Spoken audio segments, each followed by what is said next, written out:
Hello student, KJ knowledge hub के YouTube channel में आपका स्वागत है। तो आइए आज हम आपके समक्ष लाते हैं जीके सामान्य ज्ञान के भाग 40 में 25 नए प्रश्नों को आपके समक्ष हम प्रस्तुत करते हैं और बारी बारी से इन प्रश्नों का हम विश्लेषण करते हैं। तो स्टूडेंट, हमने ये सारे के सारे वीडियो एनटीपीसी की वर्तमान में होने वाली प्रतियोगी परीक्षा को ध्यान में रखकर तैयार किया। इसके अलावा विभिन्न प्रकार के प्रतियोगी परीक्षाओं जैसे UPSC, BPSC, JPSC, state PCS, UPPSC, SSC, LDC, SI, constable इत्यादि की परीक्षाओं में पूछे जाने वाले जो सामान्य ज्ञान के प्रश्न होते हैं उसके आधार पर हम प्रश्नों को तैयार करते हैं। तो हमारा पहला प्रश्न है स्टूडेंट, व्यक्तिगत इनमें से कौन एक एरोमेटिक हाइड्रोकार्बन है? प्रोपेन, क्लोरोपेंटेन, बेंजीन या साइक्लोप्रोपेन? तो देखते हैं, साइक्लोप्रोपेन एक एलिसाइक्लिक कंपाउंड है। साइक्लिक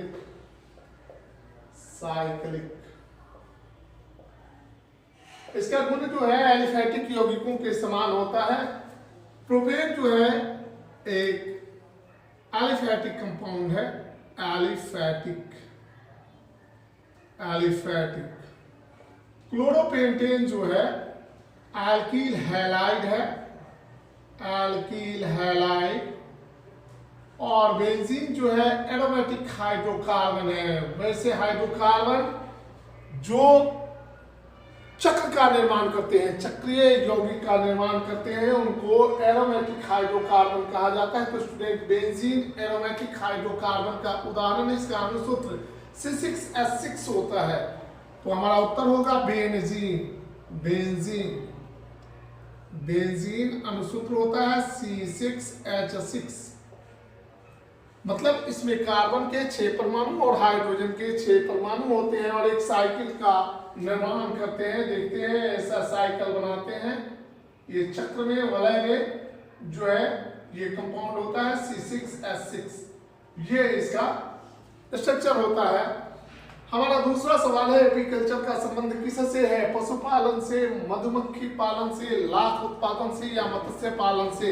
तो एपीकल्चर जैसे कि नाम से ही संबंध है, पशुपालन का संबंध एग्रीकल्चर से है या एनिमल हस्बेंडरी उसको कहते हैं, उस एग्रीकल्चर का ही एक डिपार्टमेंट है। मधुमक्खी पालन का संबंध एपीकल्चर से है। मत्स्य पालन का संबंध जो है ये पीसीकल्चर से है। तो हमारा उत्तर होगा मधुमक्खी पालन से।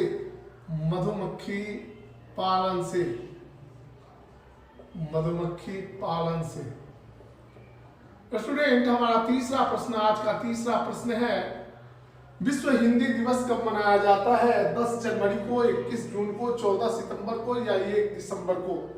तो 1 दिसंबर को जो है वो मानवाधिकार दिवस मनाया जाता है। 14 सितंबर को भारत में हिंदी दिवस मनाया जाता है, सिर्फ भारत में, क्योंकि 14 सितंबर को ही भारतीय संविधान सभा ने हिंदी को राजभाषा के रूप में मान्यता प्रदान की थी। 21 जून को विश्व योग दिवस के रूप में मनाया जाता है, जबकि 10 जनवरी को विश्व हिंदी दिवस के रूप में मनाया जाता है। तो हमारा उत्तर होगा 10 जनवरी विश्व हिंदी दिवस।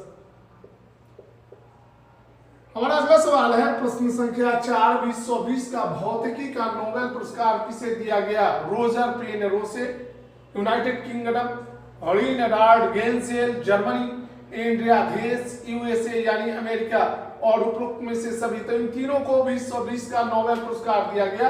और रोजर पेनरोसे जो ब्रिटेन के नागरिक हैं, ब्रिटेन के वैज्ञानिक हैं भौतिकी के, इन्हें जो है ब्लैक होल के गठन के बारे में इन्होंने जानकारी दी थी। इसके लिए नोबेल पुरस्कार 2020 का नोबेल पुरस्कार दिया गया। रिनहार्ड गेंसेल जो जर्मनी के वैज्ञानिक है और एड्रिया धेल जो अमेरिका की वैज्ञानिक है, इन दोनों को आकाश गंगा के केंद्र में सुपर मैसिव कॉम्पैक्ट ऑब्जेक्ट की खोज के लिए 2020 का संयुक्त रूप से भौतिकी का नोबेल पुरस्कार प्रदान किया गया। तो हमारा उत्तर होगा उपरोक्त सभी, यानी सभी लोगों को 2020 का नोबेल पुरस्कार इन तीनों व्यक्तियों को मिला है, उपरोक्त सभी। हमारा प्रश्न संख्या 5 है, रानी रामपाल का संबंध किस खेल से? क्रिकेट से, कुश्ती से, टेबल टेनिस से या हॉकी से। तो 2020 का राजीव गांधी खेल रत्न पुरस्कार जो है क्रिकेट के लिए रोहित शर्मा को, कुश्ती के लिए जो है विनेश फोगाट को, टेबल टेनिस के लिए मोनिका बत्रा को और हॉकी के लिए रानी रामपाल को जो है राजीव गांधी खेल रत्न पुरस्कार दिया गया है। हमारा प्रश्न संख्या 6 है। 8,000 रुपये का 5% प्रति वर्ष की दर से 3 वर्ष का चक्रवृद्धि ब्याज, जो चक्रवृद्धि ब्याज बराबर होता है मूलधन 1 + r/100 के पावर n -1, ये सूत्र होता है चक्रवृद्धि ब्याज का। तो क्या होगा, बराबर हो जाएगा 8,000 1 + r हमारा 5% है बटे 100 के पावर n जो है 3 है, 5 × 5 20 × 25 100 -1 बराबर हो जाएगा 8,000 20 × 20 21 बटे 20 के क्यूब -1 बराबर हो जाएगा 8,000। ये हो जाएगा 21 का क्यूब होता है 9261 बटे 20 का क्यूब होगा 8,000 -1 का मतलब हो जाएगा 8,000 गुने 8,000 इकाई 8,000 तो 1261 बटे 8,000। 8,000 से 8,000 काट देंगे तो हमारा उत्तर होगा 1261। चक्रवृद्धि ब्याज कितना होगा, 1261 रुपया। इसमें ऑप्शन है 2161 रुपया, 1261 रुपया, 1216 रुपया, 9261 रुपया। तो हमारा उत्तर क्या होगा, 1261 रुपया और 9261 रुपया क्या होगा, इसका विसर्धन होगा, ए होगा, अमाउंट होगा। तो स्टूडेंट अब हम लोग प्रश्न संख्या 7 को देखते हैं। प्रश्न संख्या 7 है, प्रश्न संख्या 7 है 5625 का वर्गमूल क्या होगा। तो 5625 का वर्गमूल निकालते हैं। 5625 का वर्गमूल जिस संख्या के अंत में 25 हो उसके वर्गमूल निकालने का एक सिंपल ट्रिक है। 5 का 5 × 5 = 25। अगर 15 का निकालना है तो 15 में इसमें जो है 5 से गुना करेंगे, 50 25 और 2 × 2 ये है 225 होगा। 25 का अगर निकालना है तो यहाँ एक अंक बढ़ा करके 35 से गुना करेंगे। 25 से 5 से 5 में गुना किए 25 और 3 दूनी 6। 35 का अगर आपको निकालना है तो इसमें 45 से गुना करेंगे। 50 25 4 × 12। तो इस तरह हम 5 वाला जो जिस डिजिट के अंत में 5 होता है उसका वर्गमूल ज्ञात करने के लिए हम इस सूत्र का प्रयोग कर सकते हैं, लेकिन सीधे हम वर्गमूल निकालते हैं 5625 का। तो 8 × 7 = 56 75 होगा इसका वर्गमूल, लेकिन हम निकाल करके दिखाते हैं 5625। पीछे से इसको काउंट करते हैं, जोड़ा लगाते हैं। 56 है, 6 × 6 = 36, 7 × 7 = 49, 8 × 8 = 64, 7 × 49। तो 7 ऊपर से 2 5 7 7 14। अगर 5 से गुना करते हैं तो 5 × 5 = 25 और 4 × 5 = 5 के 20 2 22 5 × 1 5 2 7। ये खत्म हो गया तो हमारा उत्तर होगा 75। आंसर क्या होगा 75। तो 75 का वर्गमूल 5600 का कैसे निकालेंगे। अगर ऐसे करना है तो 75 × 85 कर दें। तो हम देखते हैं 5 × 5 = 25, 8 × 7 = 56, 5625। इस प्रकार भी हम इसको काउंट कर सकते हैं। जिस संख्या के अंतिम में 25 आता है उसको ऐसे भी याद कर सकते हैं। अगला सवाल है प्रश्न संख्या 8, G20 की स्थापना कब हुई। 1999 में, 1997 में, 1995 में या 1993 में। तो सितंबर 1999 में G20 की स्थापना हुई थी। 26 सितंबर 1999 को G20 विश्व के विकासशील देशों और विकसित देशों ने मिलकर एक संगठन की स्थापना की थी, जिसमें 19 देश और एक यूरोपीय संघ यानी 20 सदस्य इसके हैं। इसकी स्थापना हुई थी 26 सितंबर 1999 को। इसका 2020 में 15वां शिखर सम्मेलन जो है, 15वां शिखर सम्मेलन 2020, 16वां जो है 2021, 17वां 2022, 18वां सम्मेलन जो होगा ये भारत में होगा 2023, 19वां 2024 में ब्राजील में आयोजित किया जाएगा। 2024 ये होगा ब्राजील। 2023 वाला भारत, 18वां जो है भारत में आयोजित होगा। 2022 वाला इंडोनेशिया यानी 17वां इंडोनेशिया में शिखर सम्मेलन आयोजित होगा, इंडोनेशिया।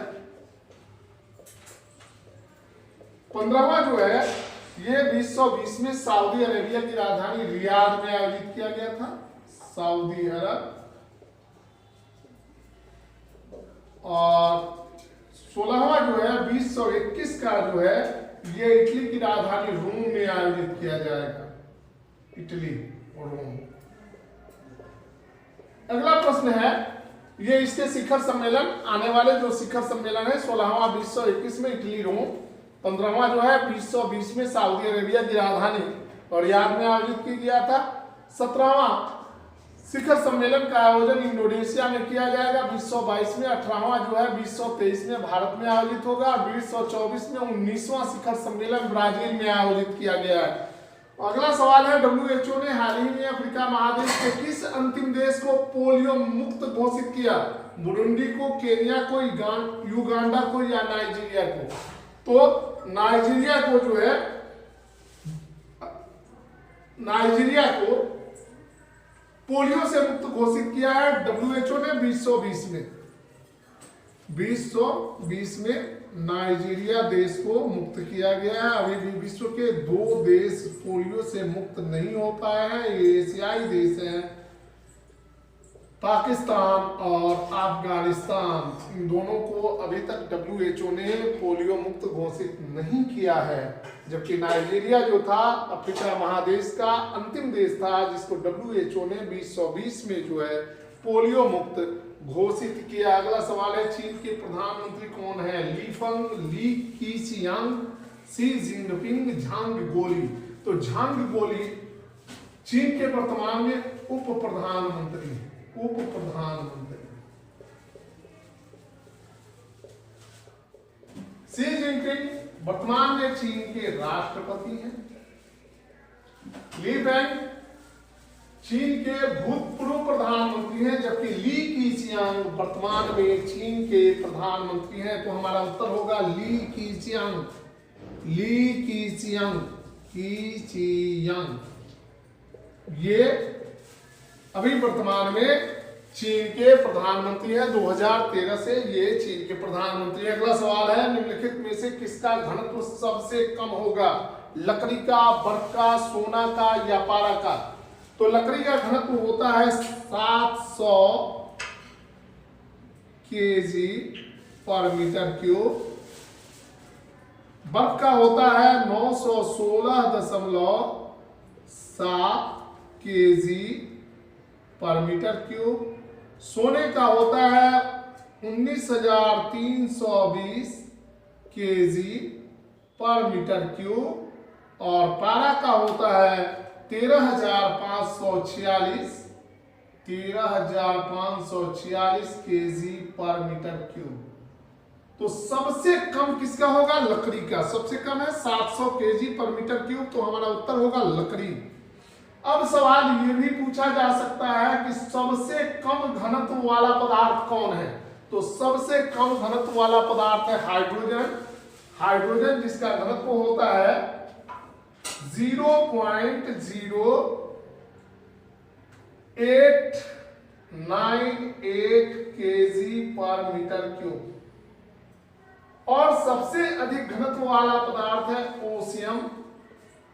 ओसियम एक तत्व है जिसका घनत्व होता है 22,570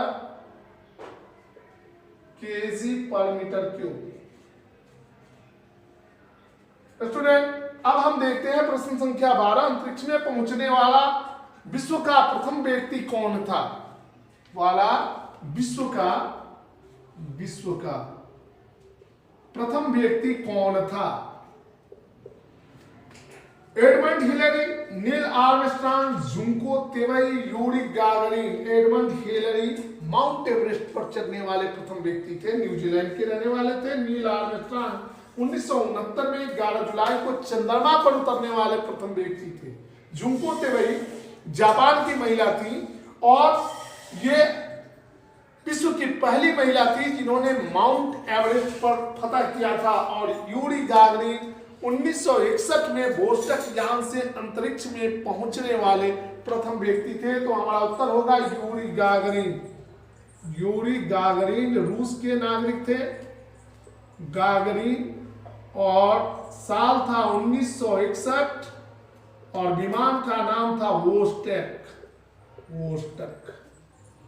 स्टूडेंट, प्रश्न संख्या 13 को देखते हैं। ब्लू इज लाइक ब्लू नामक पुस्तक के लेखक कौन है? एक किताब है जो हिंदी के महान कथाकार के द्वारा लिखा गया है। मिशेल ओबामा के द्वारा लिखा गया है, विनोद कुमार शुक्ल के द्वारा लिखा गया है, शोभा डे के द्वारा लिखा गया है या विक्रम सेठ के द्वारा लिखा गया है। तो विनोद कुमार शुक्ल ने इस पुस्तक की रचना की है। 2019 में यह पुस्तक प्रकाशित हुई। विनोद कुमार शुक्ल ने इस पुस्तक की रचना की है, ब्लू इज लाइक ब्लू। कब प्रकाशित हुआ? 2019 में। तो स्टूडेंट, अब हम लोग प्रश्न संख्या 14 को देखते हैं। प्रश्न संख्या 14 है क्लोनिंग शब्द का संबंध किससे है? वातावरण से यानी एनवायरनमेंट से, प्रजनन यानी रिप्रोडक्शन से, अंतरिक्ष यानी स्पेस से, कंप्यूटर से। तो क्लोनिंग शब्द का संबंध जो है जनन यानी प्रजनन रिप्रोडक्शन से है। तो हमारा उत्तर होगा जनन। हमारा अगला प्रश्न है 15। KMnO4 में मैंगनीज की ऑक्सीकरण संख्या क्या होगी? तो देखते हैं, पोटेशियम की ऑक्सीकरण संख्या 1 होती है और ऑक्सीजन की ऑक्सीकरण संख्या -2 होती है। ऑक्सीकरण के 4 परमाणु हैं तो 2 चौके 8। तो हमारा ऑप्शन बचेगा +7। तो मैंगनीज की ऑक्सीकरण संख्या जो है KMnO4 में +7 होगी। हमारा उत्तर होगा +7। हवा में वाष्प का घनत्व कितना होता है? 9.8, 14.4, 10.6 या 16.5। तो हवा में वाष्प का घनत्व जो है वेपर डेंसिटी ऑफ वेपर होता है 14.4 केजी पर मीटर क्यूब। किसी वस्तु का जड़त्व मापने के लिए किसका उपयोग किया जाएगा? घनत्व का, आयतन का, द्रव्यमान का या तापमान का? तो हम जानते हैं कि जड़त्व जो है द्रव्यमान का समानुपाती होता है। जड़त्व द्रव्यमान का समानुपाती होता है। जैसे जैसे वस्तु का द्रव्यमान बढ़ेगा उसका जड़त्व भी बढ़ते जाता है। तो हमारा उत्तर होगा द्रव्यमान। प्रश्न संख्या 17 यानी मास। द्रव्यमान को अंग्रेजी में मास कहते हैं, मास। प्रश्न संख्या 18। भारत की प्रथम पंचवर्षीय योजना किस मॉडल पर आधारित थी? Harold Domar model, Mahalanobis model, Gadgil model, John Miller model. तो देखते हैं, प्रथम पंचवर्षीय योजना का योजना काल था 1951 से 1956। यह हेरॉल्ड डेमर मॉडल पर आधारित था और इसमें कृषि पर विशेष कृपा की गई थी, कृषि पर विशेष ध्यान दिया गया था। Harold Domar model.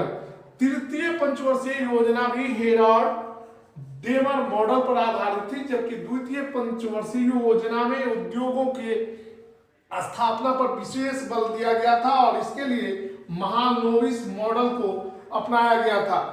भारत की चौथी पंचवर्षीय योजना, जिसका योजना काल 1969 से 1974 था, यह योजना आयोग के उपाध्यक्ष गाडगिल महोदय के द्वारा इसका प्रारूप तैयार किया गया था, यानी गाडगिल मॉडल पर आधारित था। जबकि 1992 से 1997 यानी 8वीं योजना जो थी जॉन मिलर मॉडल पर आधारित थी। जॉन मिलर मॉडल जो है ये 8वीं योजना है और इसका योजना काल था 1992 से 1997।